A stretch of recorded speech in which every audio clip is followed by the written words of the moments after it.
I'm in New York where this week we had organized during our UNOPS Executive Board session a dedicated interactive dialogue on infrastructure for energy, with a particular focus on clean energy and more specifically on the capacity to boost renewable energy in developing countries. Unfortunately, we are off track on our capacity to deliver the SDG 7. The SDG 7, it's all about clean and affordable energy for all.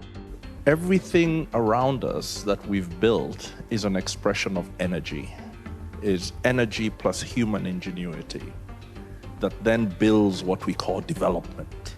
And that in that development gives human beings a better life, better health, better security, better hope in the future.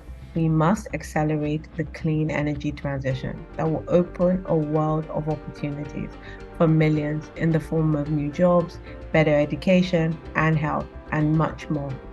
It is very important to ensure that the most vulnerable are heard, and in this, consultations are very important. We believe that if you do not ensure that there is national ownership of a particular initiative, it will not succeed. We have reached the midpoint of implementing the 2030 agenda, but we are far off track, including our progress towards the SDG 7. But not all hope is lost.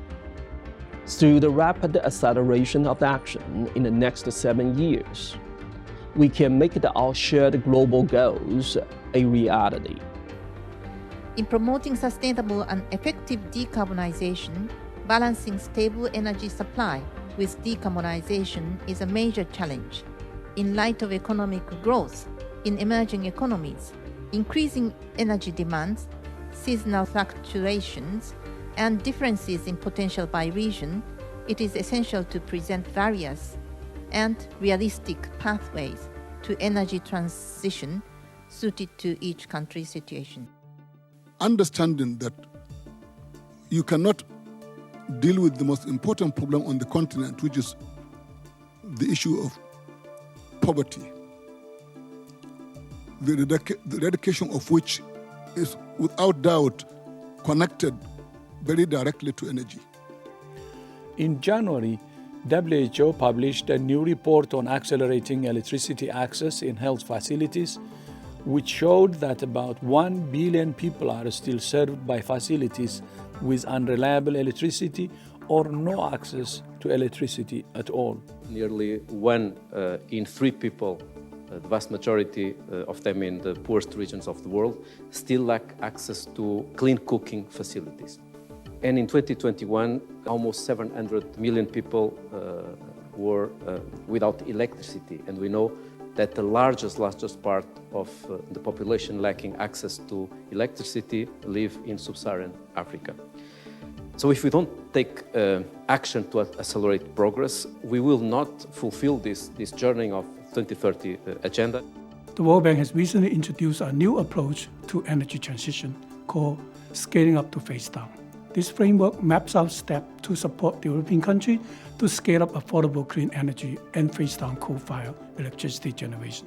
One example of a proposed transformative energy infrastructure initiative of the bank is a project for implementing an energy transmission superhighway connecting the electricity grids of the region. This can be effected through submarine and underground cables to provide a resilient transmission backbone. In the case of Costa Rica, our energy transition started in the 1970s, when our National Institute of Electricity invested heavily on renewable sources. And 99.4% of Costa Ricans have access to electricity. And for several years now, we have run on 100% renewable sources for 300 days per year. Focus must remain on building the necessary infrastructure and investing in grids and interconnectivity, developing policy, regulations, and permitting frameworks aligned to meet these ambitions, as also for unlocking climate finance, and importantly, to realign institutional capacities to interface effectively with the new energy system. So from this session we have learned something very concrete. In this journey to reach net zero and to provide clean and affordable energy for all, we need the right path, but we also need the right pace. UNOPS is here to deliver, supporting our partners, reaching clean energy for all with the speed that is needed.